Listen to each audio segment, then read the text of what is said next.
शहदादपुर में लाका برادري ज़मीन जे खाते में फेरफार ख़िलाफ़ एहतजाज कयो आहे।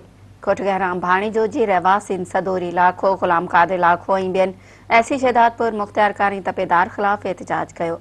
मुज़ाहिरनि जो त रेवेन्यू खाते जे अमलदारनि मिली भगत करे असांजी ज़मीन खाते में फेरफार कई आहे। रेवेन्यू खाते जे अमलदारनि मिली भगत करे अलाह बचायो इलाक़ो जो खातो तब्दील करे चनेसर इलाक़ो के खाते में शामिल करे 7 एकड़ 14 गुंठा ज़मीन उन्हीअ रिकॉर्ड में ॼाणाए जालसाज़ी कई आहे।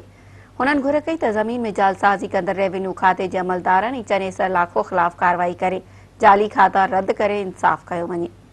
होॾां एसी शहदादपुर जावेद अहमद ॾाहिरी राब्तो करण ते ॿुधायो त जालसाज़ी न थी आहे, ज़मीन जी विरासत में ग़लती थी आहे। सभिनी जा बयान वरिता आहिनि, जल्द मसइलो हल कंदासीं। मुख़्तियारकार शहदादपुर कमरुद्दीन रावपोटो जो चवणु हो त धुरियनि जो पाण में को मसइलो हलंदड़ आहे। डीसी ऑफिस में फोती खाते जे कैंसिल करण लाइ राब्तो कनि, बयान वरिता आहिनि।